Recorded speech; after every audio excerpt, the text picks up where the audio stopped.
This is Leicester Square. I used to think that this was the centre of the whole universe. When I first arrived in London, I would come down to Leicester Square just because it gave me such a thrill and such a buzz. And now, like, our film premiere is going to be here. I can't believe it.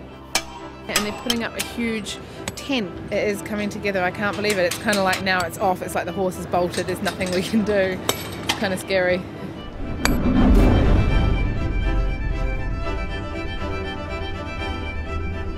The plan is to make the most eco film premiere the world has ever seen. Genuinely eco, that is, not greenwashed.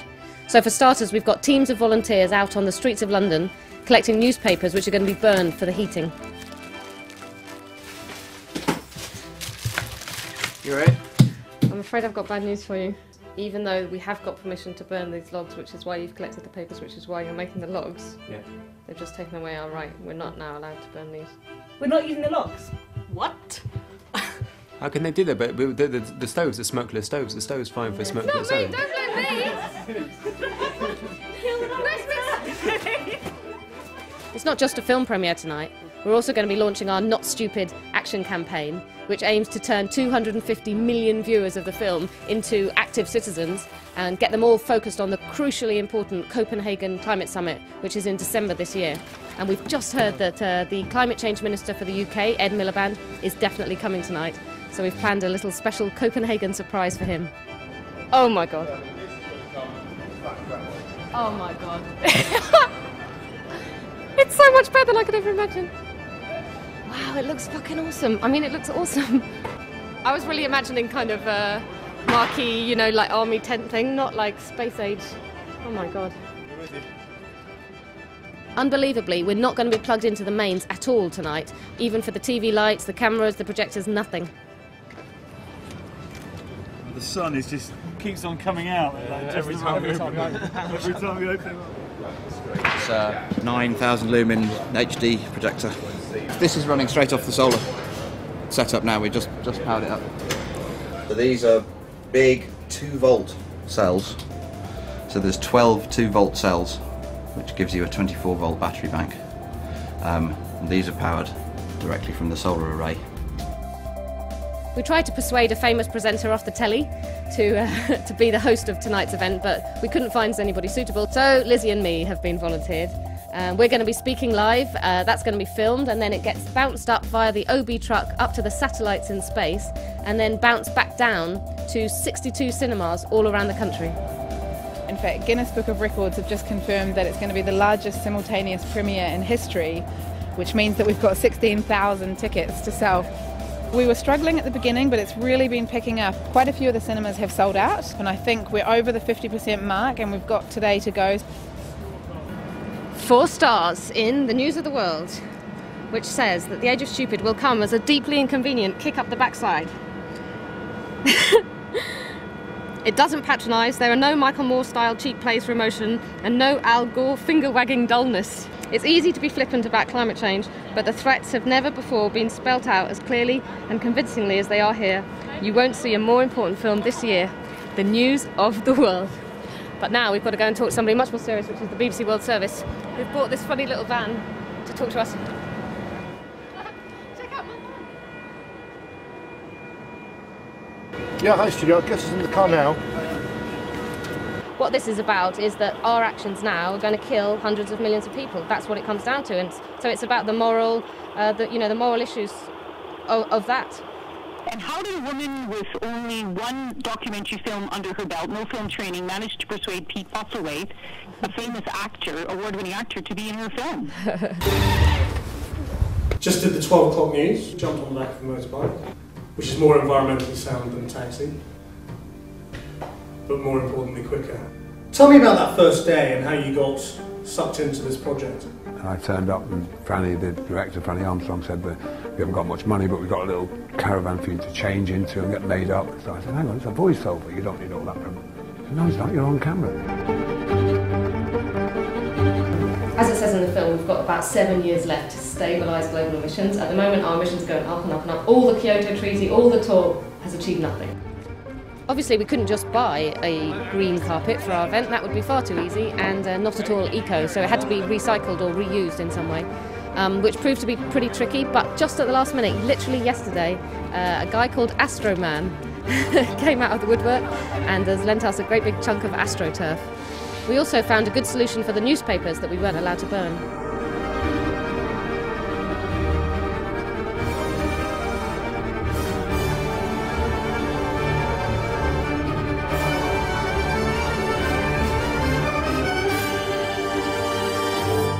The Age of Stupid has battled for years to make it to its green carpet premiere tonight, hailed to be the first ever powered by solar energy. We're a student-led team. We've built this solar power vehicle and we've taken it from Land's End to Drenno Gropes. That took place last summer. And we're here to help promote The Age of Stupid, which sounds like an awesome film, and also to raise awareness of all the environmental concerns. All our guests have to travel by low-carbon transport, so bikes, walking, rickshaws, public transport, chip-fat cars. And obviously we have a very strict no-flying policy because, unbelievably, if just one person flew from LA to London, that would be more emissions than the entire rest of the event put together.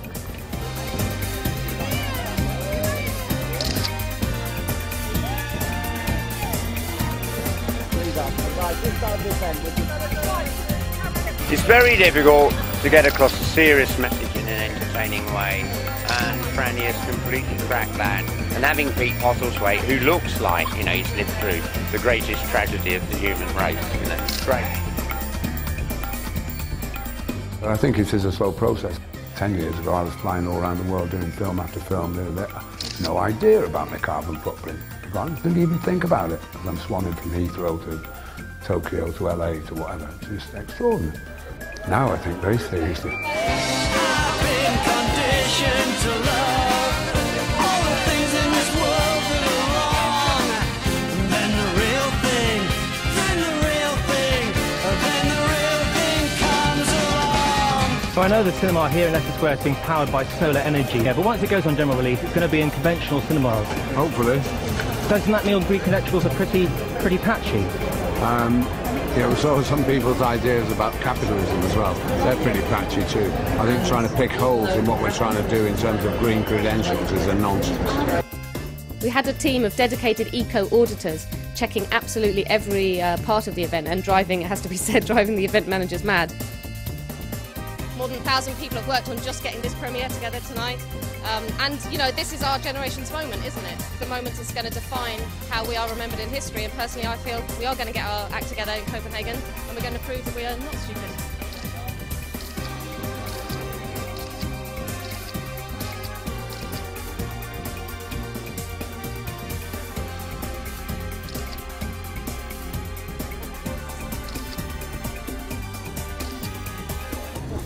Hello and welcome to Eco Leicester Square. Woo!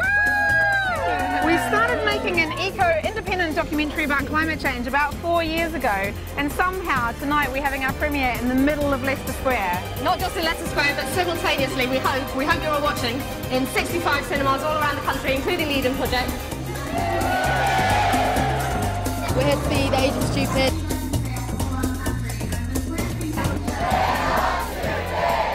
You've been twittering about our film. I've been twittering and blogging about your film since a piece in The Guardian, was it? Uh-huh. Or The Observer a couple of weeks ago. You haven't even seen it? No. And you're already talking about it? I've talked about it because it looked interesting and the concept was interesting. How you made it was interesting, so I just thought it's going to be interesting, and then here I am. Politicians are frightened to tell people, you know, oh, you won't have to be able to travel, you shouldn't travel so much by air and all of that. But if we don't make these changes, then there isn't going to be a world for our grandchildren. Can I just apologise on behalf of all Londoners for voting you out as well? Oh. The good news is that we understand what to do. Yeah. It's very clear what we have to do, and the low-carbon economy is quieter, it's safer, it's more energy secure, it's more biodiverse, it's just much more attractive. So we know what to do. The challenge now is just the decisions to do it, and that's what we have to do in Copenhagen. You've obviously made some of the massive big films like The Killing Fields and Chariots of Fire. Do you personally believe that films can change the world? Very much so. There's no silver bullet, no one film changed the world, but by keep chipping away and just reminding people how important society is and doing the right thing is, yeah, it makes a difference. This film is so powerful, and it makes you take a very serious look at your life and what you are contributing as an individual to the global problem. And I just think it's fantastic. I think that everybody should see it. Okay, and let's let you watch it in the cinemas around the country. Play the film. I thought it was an incredibly well put together story because, first of all, it gripped me, which is the most important thing. It didn't make me feel bleak and hopeless, but it did impress upon me, you know, the sword of Damocles hanging over all of our heads. It's just devastating, the realisation of it, and it was very upsetting just watching, thinking this is really what's going to happen.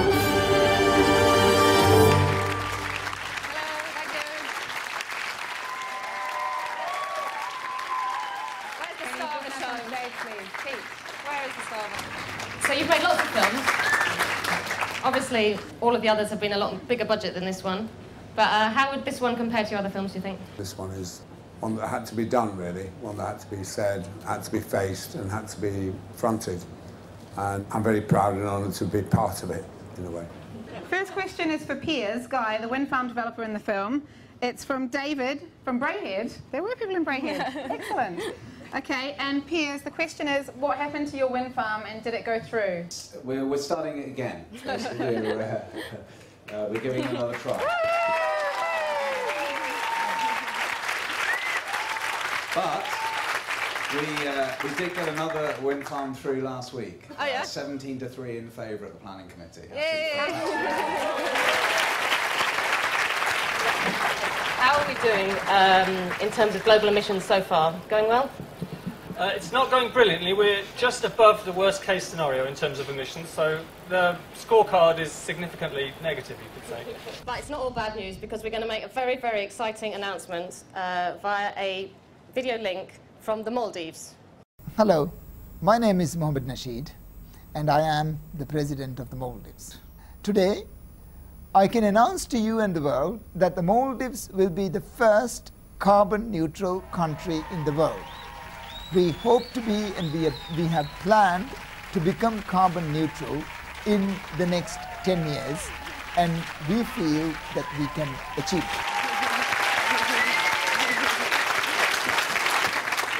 So, Ed Miliband, Minister for Climate Change in this country.